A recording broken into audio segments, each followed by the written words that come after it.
Okay, so today is June 13th, Thursday, and we have our June policy meeting. And we've got a good agenda, as we always do in our policy meeting. And so our first item on the agenda is a policy for the first reading. We're gonna, if it's okay with all of you, move down and go to policy 902, policy for second reading, just to honor our guest speakers that are here, if that's okay. And then we would go on to do the down to 5 as part of this, the 202, regulations 902R facility use guide. So is that okay with everybody if we do that? Okay, great. You guys want to come forward? Thank you again for being with us. And let's see here. I'm just pulling out the document from the first one. So we have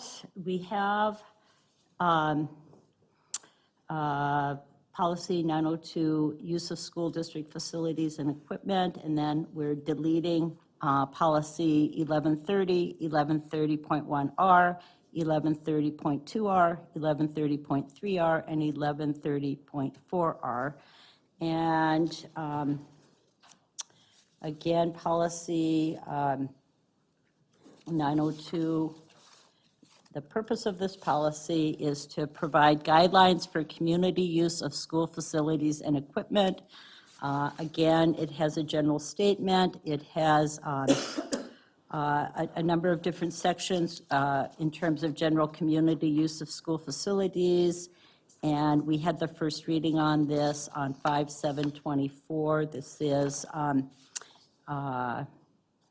so this is the second reading on this. Any questions on, for the second reading? I'm looking forward to the walkthrough of just the updates. The updates for the handbook? Yes, for the handbook. Yeah, okay. Sorry. Yeah. Getting ahead And of myself. that is why, yes, we will, that's why they're here. But I just wanted them to just come, well, we had the whole discussion. So, and just for the public, do you want to just, we know who you are, but reintroduce yourself so that it gets on air. Yes. Press. Hi, everyone. My name is Jeremy Rupp. I'm the district-wide community education coordinator for Duluth Schools. And I am Danielle Sunday. In other places, it is also said as Danielle Tukalski, but I recently had a name change. And I am the facilities use coordinator for the district. Okay. So we'll be calling on you to walk us through the handbook, but thank you again for being with us for this section.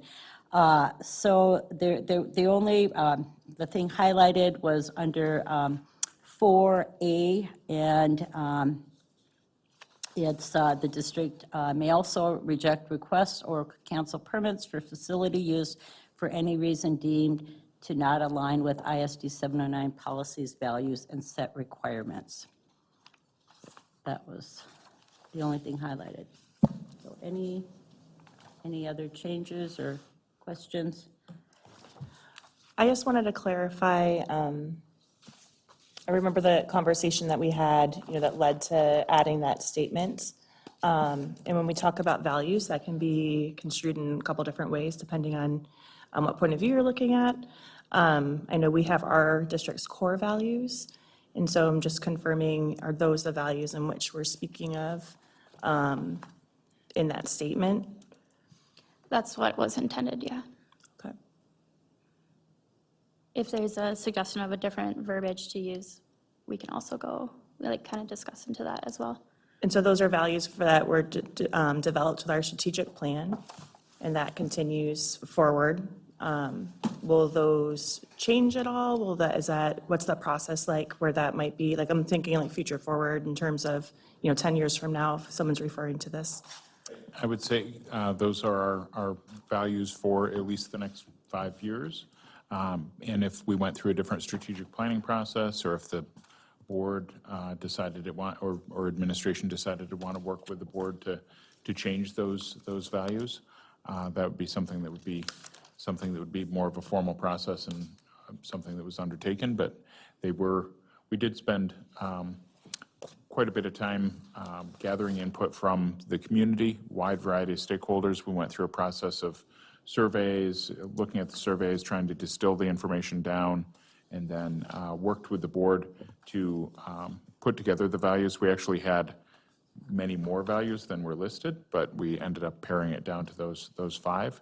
So I would say if we were changing our values, that would be something that would need to emerge from that process. But then I also think, are we also kind of insinuating that there might be other values that we are concerned about? Like, values can be a touchy subject, right? And if I think in general, we're looking for, we would not seek programming that was negative towards kids, even though it might not necessarily be one of those 5 pieces. I mean, I'm sure we could find alignment with one of the values, but I could also see, I'm just trying to imagine what type of scenario, if there was a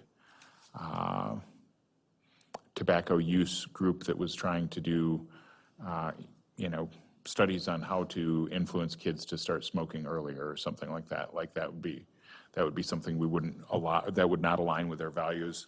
We could probably say that's commitment to excellence or something like try and find the value alignment with our core values. But I think at this point we're referring to those main core values, but it would have to be those were adopted by the board and voted on by the board. So I would say that before we deviate from those, we'd have to go through another strategic planning process. Or just throw out the strategic plan and say we don't have values. And it does say ISD policies, values, or set requirements. We could put core values if that would be more specific in there. And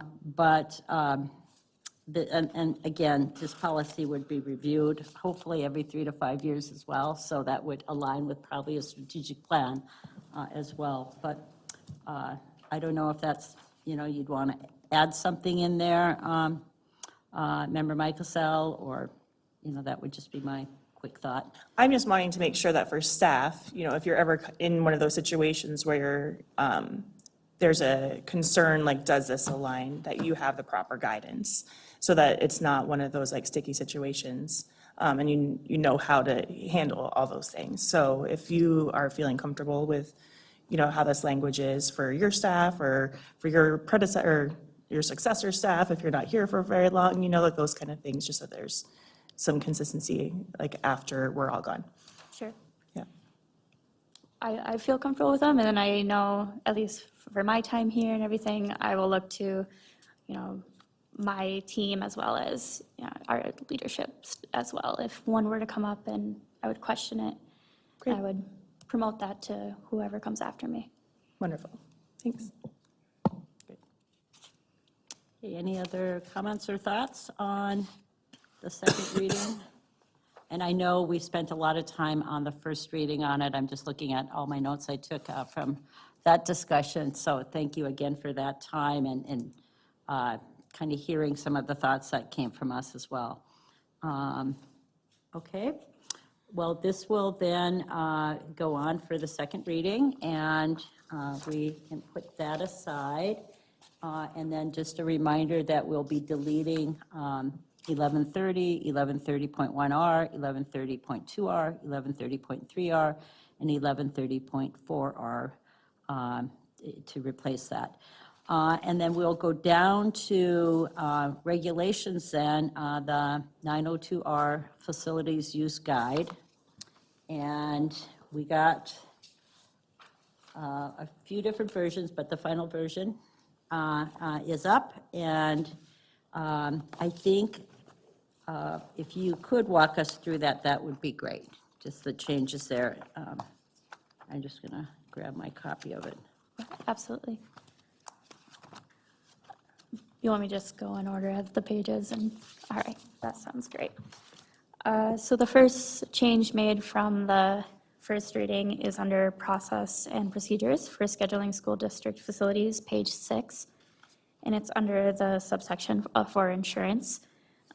During the first reading, we had mentioned that we are working on getting a waiver for folks that maybe don't have liability insurance. A good example is recently we had some community members wanting to use our tennis courts. And as a community member, you don't often have liability insurance up to $1 million. So we worked with our lawyers, and we do actually have a waiver completed now that we can send out, and it has been in use for some community members. So this just relieves them of having to get $1 million policy, but also protects our district and us for the folks using our facilities. So just a little piece was put into there to say to sign a waiver of release or furnish a certificate of liability insurance. Good on that one. The next change that we had spoken from the first reading is in the kitchen and cafeteria areas, food sales and concessions. That's page 13. And I know this was also brought up in additional conversations after the first reading. So really, we made sure to go directly to the source from the state of Minnesota.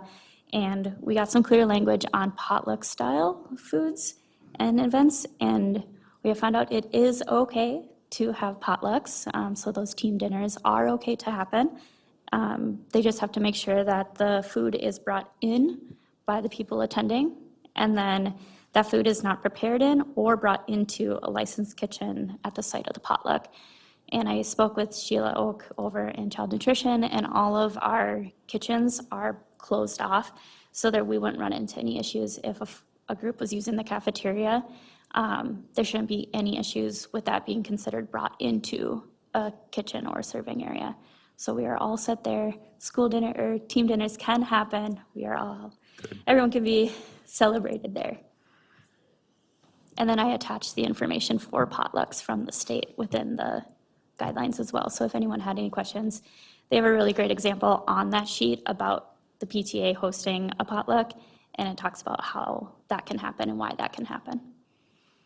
Thank you for looking into that, and so I want to make sure that if there's any questions related to that area, that they're surfaced now, because that was something that was brought up as a wondering, and so Danielle and team has gone back and done some homework, and you see the change has been added here, clarified here. So are there any other questions related to this specific area? Thank you. I just really appreciate the clarification, is all I was going to say. Yeah, Thank you. absolutely. Just appreciate your time doing the homework on it and putting it right in the handbook, so. Sure, absolutely, thank you. And then in that same section, moving on to independent concession stand in operation, I know this was also brought up in a separate conversation.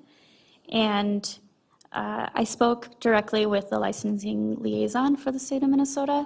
And if an independent group does want to have a concession stand, they do need a license. So what that looks like is it depends on what type of selling and what types of foods they plan to make the most money off of. And so it comes down to two different types of licenses. One is the special events license. So if a group is gonna make most of their money through prepackaged items, Gatorades, cookies, anything prepackaged that they bought somewhere else, they just need a special event food license. And the information is there on how to apply for that. What's really interesting about this is that this works for up to 10 events. So I think of some of our basketball associations, they host 3 or 4 tournaments in a year. This one license will count for all of those events, so they don't have to get a license every single time that they want to run a concession stand. So that's promising. But if they are going to make most of their money off of foods like hot dogs, burgers, sandwiches, things that have to be cooked or put together like that, they actually need a license from the Department of Health. So I put that information there so that way they can get the proper licensing and make sure that they're following all the right policies and procedures for safe handling and things like that, so we can prevent any accidental major foodborne illness outbreak.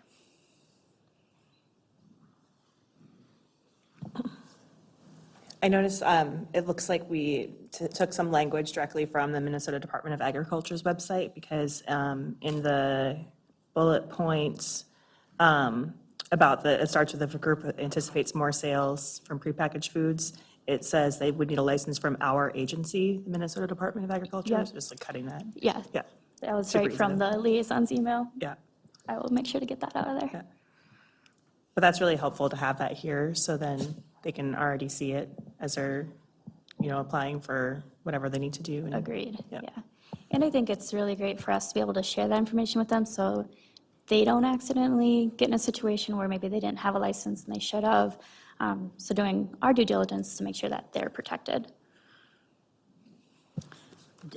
This is kind of a footnote to that. I know there was a Booster Club meeting the other night, and I'm just wondering if, after we vote on this, or, well, this is informational, so we don't have to vote on it in that sense, but just making sure that this information gets out there to the booster clubs, because they often are the ones putting on many of these activities and events, so that might be kind of a good follow-up to the meeting that happened the other night. Yes, and it will be, and obviously we will not hold meetings to update booster clubs on everything, but we will make sure that the coaches and booster clubs and other community clubs, all receive the same information, either via email or in some other way through the coaches and ADs. So yes, they will receive any updates that will be coming their way to impact them. And I think it was mentioned, but not last night, but in the Booster Club information packet, I think they did have a little piece in there about concessions and having the license. Yeah, I think Sean Rode did a very good job of that. Excellent. Okay. Moving on into the next section of media centers. So in the first reading, we talked about just changing up some language. Yeah. So all of that language has been updated to how we refer to those positions as well as those spaces. And then quite a few of the media center technicians got together and added a couple additional thoughts they thought would be very good in here. So making sure that the materials in the media centers are not being used, so that not only counts for the books, but also markers, puzzles, games, things like that. They want to make sure that the school district property is staying as school district property. It's not leaving the space, it's not getting ruined, it's not getting used. And any outside groups coming in should provide their own markers, crayons, papers, things like that. They also asked that no food or drink be brought into the media centers, which I believe is happening across the district as a rule anyways. In a lot of the schools, I know a lot of the technicians have talked to me about it, and engineers as well. That's what they're asking of the schools. And then one major change that we've talked about is with AV equipment. So if a group coming in wants to use the media center and wants to use any of the AV equipment, we ask that they get that approved by not only having a permit, but also by the media center technicians. This way they can make sure that they have the proper equipment out and ready, and it's not a big issue when the group arrives and all of a sudden something might not be there, and to avoid any misunderstandings. But also when it comes to connecting into our wireless and everything like that, making sure they have the proper credentials. So whether they have a school district employee with their group who can use their own district credentials to get in, or they have to request a guest login. And that would come through the facilities coordinator, who then would connect with IT to get those vendor logins. It's a pretty easy process, and we've been doing it all year, especially with like city organizations. And then when they are using our district wireless and everything like that, they are following the policy 524, Internet Acceptable Use and Safety Policy. We certainly appreciate the comprehensive approach that you and the rest of the department take in addressing this. Dr. Rupp, really appreciate the work that you do for our community education, and I think that this is a really, really good guideline for us based on the policy, and we're grateful for it. Thank you. Any other questions? I just have one thing on that page 15. It just looks like we missed one industrial arts facilities. That second sentence, programs using industrial arts facilities. Thank you. Yep, that's all. There's a lot of words in this document. Yeah, also on that, the halfway down the page, there's, we refer to ISD 709 as ID 709. Thank you. Yep, we're here for you. This is why it's great to have multiple eyes on this. Those are the changes. Thank you, and thank you for, again, the time you spent with us at last month's meeting, really going more thoroughly into it and allowing us to provide some feedback. This is informational for us, and it will be effective July 1st, right? So Yes, okay, great. So thank you so much. Yeah. thank you. We really appreciate it. I'll make those minor grammar changes and it will be good to go. Thank you. Thank you so much. Yeah.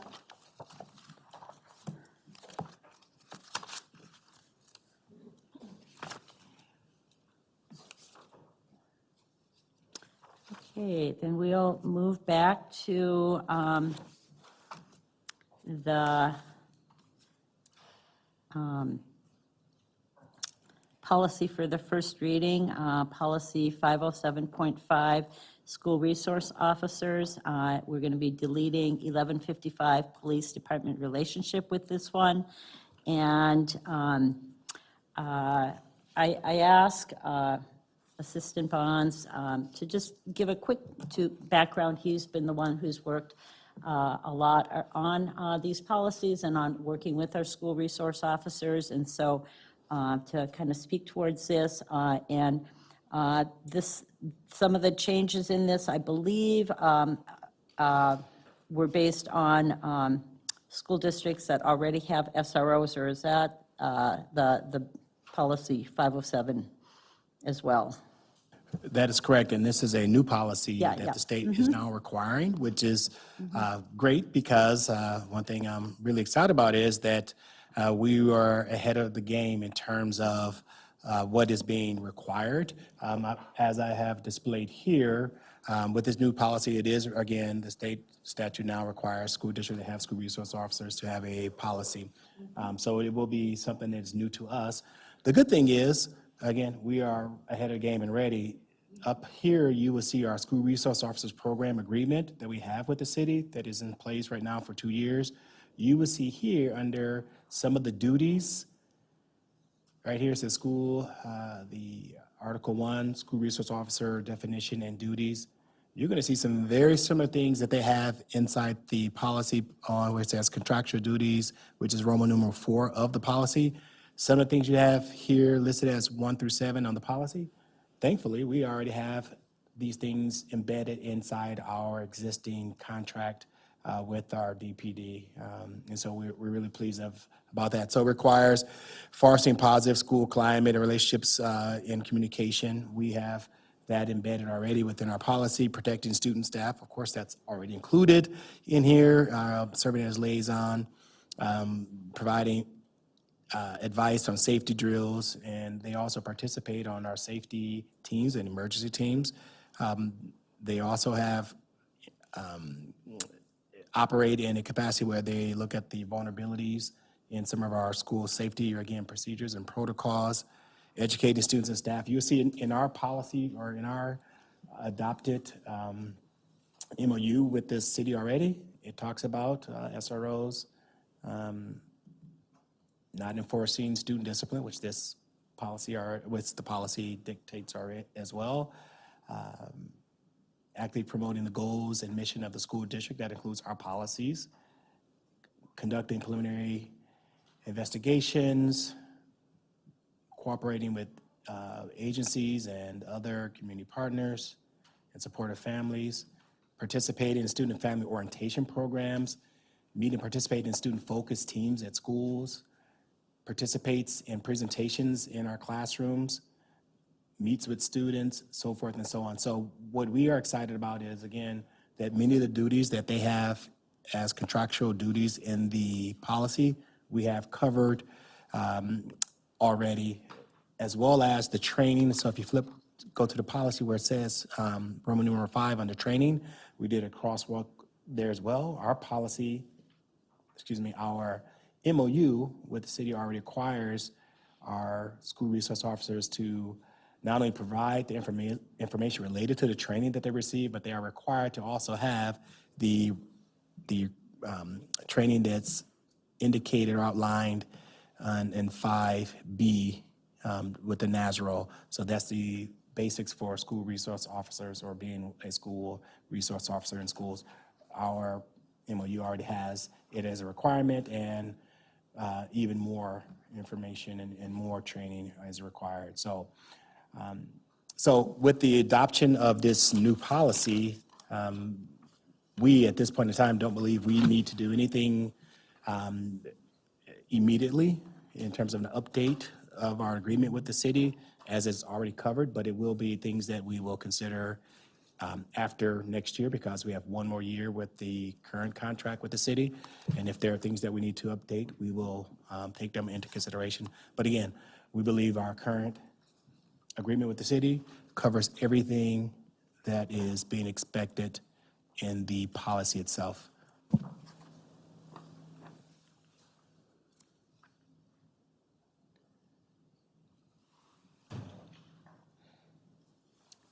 Any questions? Can you point to where in our MOU with the city and the police department, we specify the training that's required by the state statute? Page 6, right there on page 6. 6 in our MOU, FGH, newly signed SROs will receive specific training, so we have it there, and then there's a NASRO training. I know I had Adele also, what page again, Adele, is that NASRO? I was gonna say, I just had it up there, Yeah. right. I was gonna say, I just had it up there. There it is. Yep. They have the acronym under G. Got it. Is what we, sorry, I have too many papers in front of me. Is what we have online on our website current to this? Okay.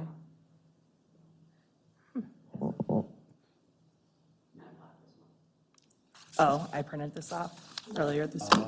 Yeah, yeah, we entered a Fascinating. new agreement, so yes, we recognize that there was an old contract online this morning. But we've had a new agreement since over a year now. Yep, thank you.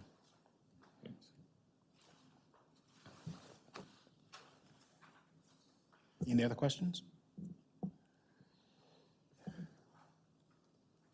Is there anything you want to, just, when we're talking about SROs, just say about the meetings that we have on a regular basis? Oh, yeah, The thank you. community, that might be just a good information piece, both for our board members as well as the community. Yep, thank you for that. I would say that one of the things, 4 years ago, there was a desire by the school board and administration to actually have a review of our school resource officer program. It was one of the things that there was a requirement and expectation. As a matter of fact, there was a board resolution to conduct an annual review of our school resource officer program. As such, I began 4 years ago again, developing a team, an advisory team, to really take a hard look at our school resource officer program. I created an advisory team. I also engaged in some consulting work with a group known as Marnita's Table. They did some stakeholder engagement throughout the community. They provided a lot of feedback from what the community was looking for, what our staff were looking for with regards to our school resource officer program, so that we could identify strengths as well as opportunities for improvement.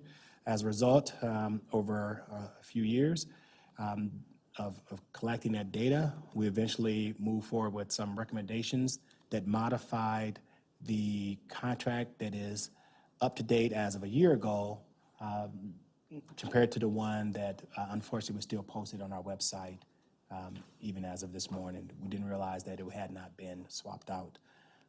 But you'll see that the change happened. There's a significant difference between the first MOU and the second one, because it really identified areas where community members and staff shared again as things they would like our school resource officer to engage in, One of them was relationship building with our students, relationship building with the community, make sure we clarified roles and responsibilities on school resource officers as it relates to student discipline, make sure that we were really transparent in our communication and information related to school resource officers. Hence, the school district created a website. I won't pull it up quickly, but there is an SRO website. That SRO website is another outcome of all of the stakeholder engagement and recommendations that eventually was moved forward to the board on program improvements. So all things related to our school resource officer program, not only who our school resource officers are, but their roles, responsibilities can be identified, can be seen on our school resource officers website, as well as any data, student citation data, forms if someone wants to give a compliment or issue a complaint regarding a school resource or interactions with our school resource officer. That form is also located on our website. And so we just have a variety of information on our school resource officers website. That was, again, the community's desire to be totally transparent with our school resource officer programming. Another piece, the final piece of the recommendation from the advisory was an actual evaluation of an annual evaluation of our school resource officer program, which we do. As of late, I think I want to say it's been maybe 6 weeks now, maybe 5 weeks. Our students and families received a survey asking about their interactions with school resource officer and is giving us a feedback about how they feel about school safety and so forth. So that those surveys went out. We have analyzed that data. I will be presenting that data in August because we will not have a board meeting in July. So that information will be shared again in August. But I have already met with the SRO Advisory Committee to review the current data that we received. Again, just to look and see how our families are experiencing their interactions with school resource officers, our students, their interactions with school resource officers. And I'll give you some initial indication on what the data says. There is strong support for school resource officers, and the data supports that again this year, that our students and families enjoy a lot of support of our school resource officer and our programming. And there's, in the data, there are a handful of family members and a handful of students who indicate not having favorable interactions with our school resource officers, and we do take those things seriously, and we take them as ways for programmatic improvements even for the new contract. So we'll take all of the things that says they're going well and make sure we share that, but then we also would take the data that says there are areas for ongoing improvement. We're going to also then make recommendations on how we can continue to even move the needle on those students and families who may not have great experiences with our school resource officers. So again, a really robust process has gone into our school resource officer program and evaluation.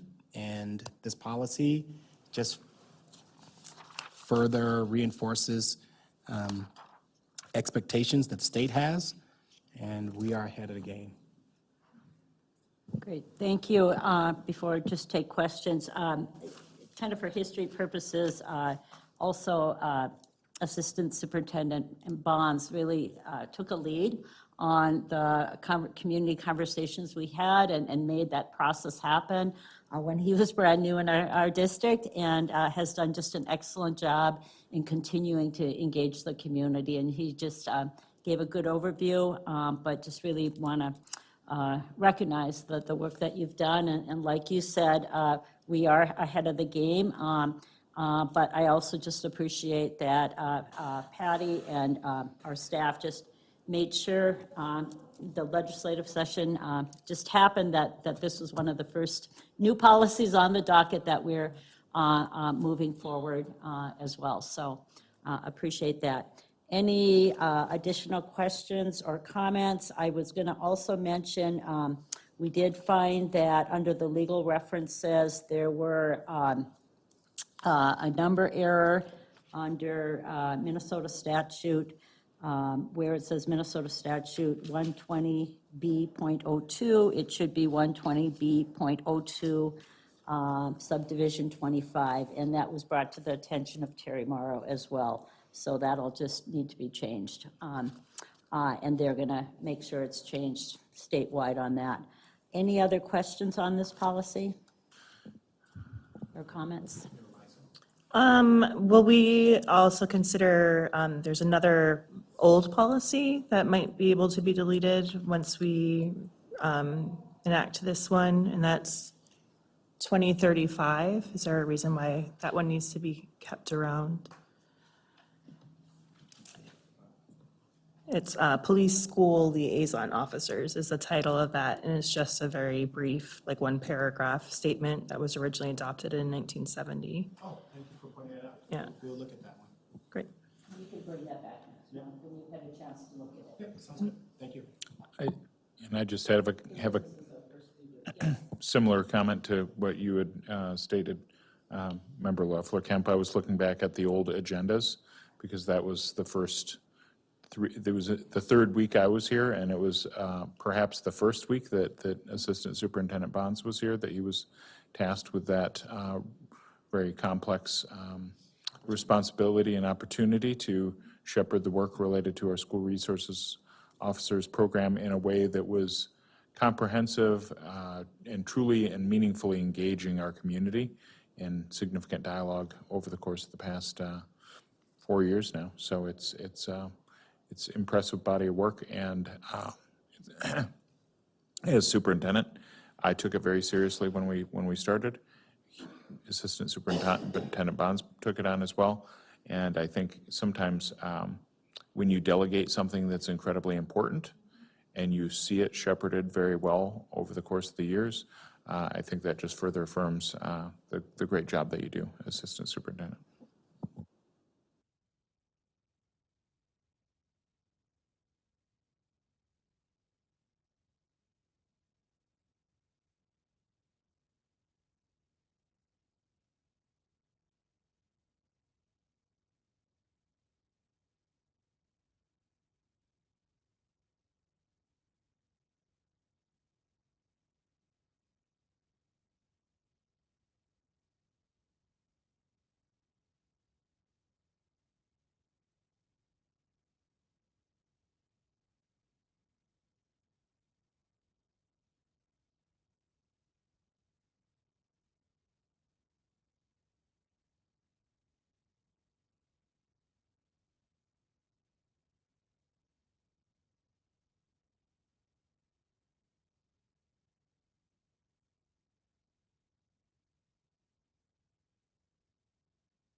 Produces better programs, more efficient administration of programs, and an organization more responsive to public interest and less susceptible to private interest.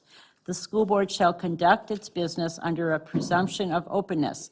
At the same time, the school board recognizes and respects the privacy rights of individuals as provided by law. The school board also recognizes that there are certain exceptions to the Minnesota open meeting law as recognized in statute where it has been determined that in limited circumstances, the public interest is best served by closing a meeting of the school board.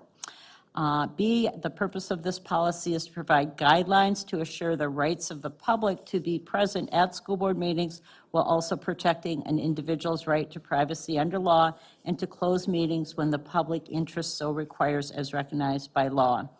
Goes into definitions of different meetings, emergency meetings, recess meetings, votes, open meeting and data, number of different categories under closed meetings, and then procedures for closing a meeting. So it's a very thorough policy, goes over the legal references, and again, we did the first reading in May. There were questions after the first reading about questions on expiration. Do you want to touch on that? It was under section procedures, E. If you want to go there, the school board will establish an expiration date on request for notice of special meetings and require refilling once each year, not more than 60 days before the expiration date of request for notice. The school board will send notice of the refiling requirement to each person who filed during the preceding year. And we did check with Terry Morrow from NSBA on that one. And do you want me to go over the email, or do you want to, Patty? Okay, let me grab it to just make sure I'm, yeah. So basically, he said that our board could choose not to establish an expiration date, and he quoted the Minnesota statute on that. So that was kind of the main question that came out of our first reading on this. So do you have anything you want to add on that, Patty?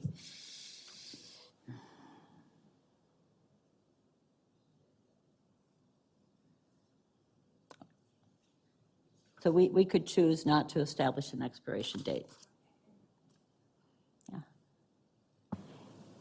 And that has been, oh, sorry, that has been our practice up until now, so I would recommend that we don't institute an expiration date now, since we've never had one in the past. So do we need to change any of the language in here?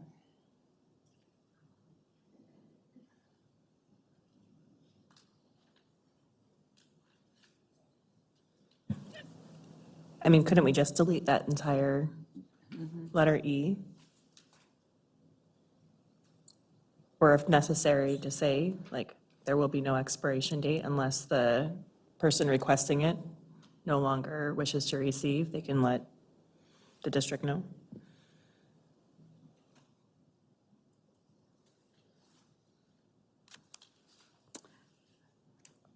We could delete it, or we could put what our practice is. But I don't know if we want to put that in the policy, being it's more of a practice. I would leave the practice out. Yeah.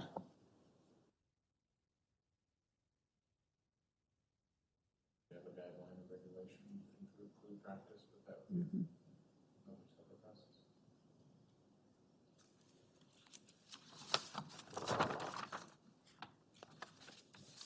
So would you recommend we just leave it out, that section out? I'm sorry, I'm trying to find the exact section that you're looking at. Oh, it's under 4 procedures, and it's E.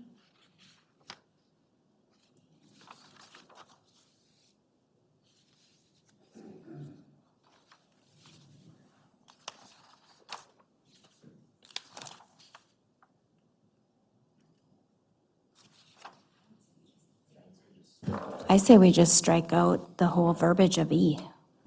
We don't even need E as on there at all. Let's see. In the legal reference that he referenced, 13D04, I mean, that's covered under our legal references, so we don't need to do anything there.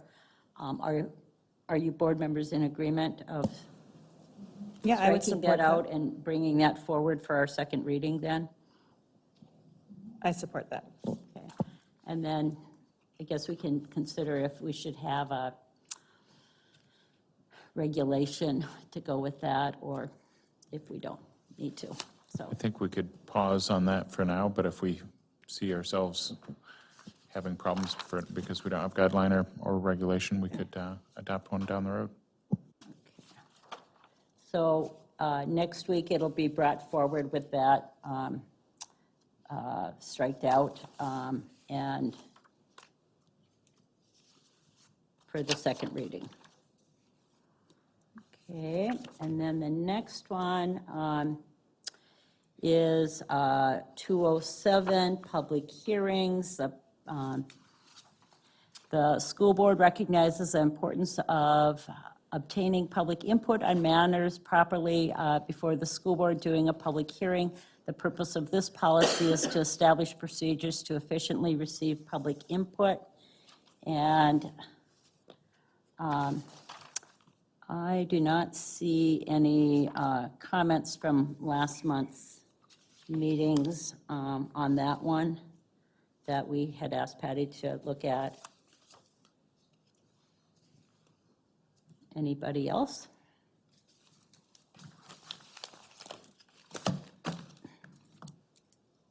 So. Okay, great. Then that one we'll move forward as is for the second reading. And then the next one, 211, criminal or civil action against school district, school board member, employee, or student. And the purpose of this policy is to provide guidance about the school district's position, rights, and responsibilities when a civil or criminal action is pending against the school district or a school board member, school district employee, or student. And one of the questions that came out of our first reading was, should we have it in this policy or should we have it in another section? We did, again, go to Terry Morrow, and he suggested that it could really be put any place, but they put it in this policy. And in our pre-planning meeting and kind of looking through the other policies, we felt we were going to just recommend back to the policy committee that we keep it where it is, because the school board has oversight over all of these, the school district, the employees and students, and in looking at some of the other sections, it seemed like it does make sense to keep it in this policy. So it's up for discussion, but that was our recommendation, kind of coming back after getting feedback from NSBA.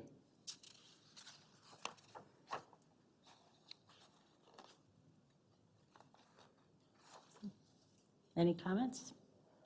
Okay. Then we will move then for policies for review.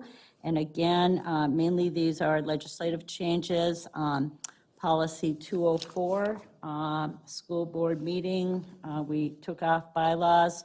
The purpose of this policy is to establish procedures relating to the maintenance of records of the school board and the publication of its official proceedings. And there were some changes through minor changes, which you can see in red and yellow highlighted, and then some statute changes under legal references. And let's see. Did anyone have any other comments on that one?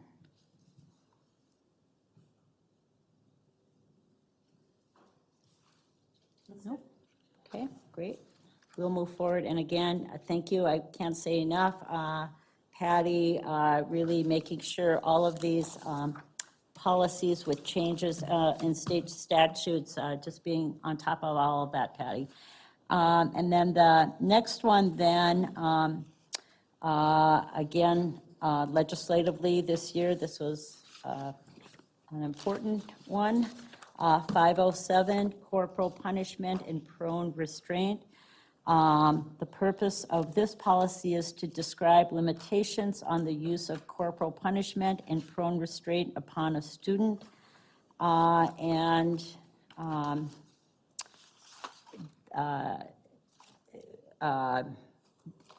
We did review this policy back in, and adopted it in 12/19/23. These are the legislative changes. And then the legal references. Anthony or John, do you want to speak towards this policy? And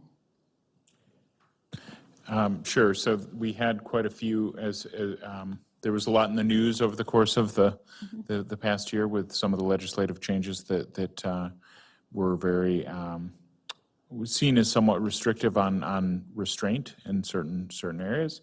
And there was a lot of, many school districts had their SROs basically choosing to not participate in, the police departments basically pulled their SROs from the various school districts. And with that, the legislature, in this most recent session, there was language changed within the laws to come to a compromise that focused on student safety, but also made things clearer for law enforcement and other personnel to, and how they could work with and at times restrain students when needed. And so this is reflective of the changes that were needed there. So this is something that has been mandated throughout the state, and it's based on the MSBA policy, and so we feel like it's quite solid. We were pretty lucky in Duluth because we had our SROs continue with us because we had such a close relationship, and because we were supportive of how we were working with our SROs. So I think that, like some of the other policy work that we've talked about, we were a little further ahead than some districts. But I think that this new policy aligns with the new legislation and allows us to move forward. It doesn't really bring question from our police department. It's something that's being done throughout the state.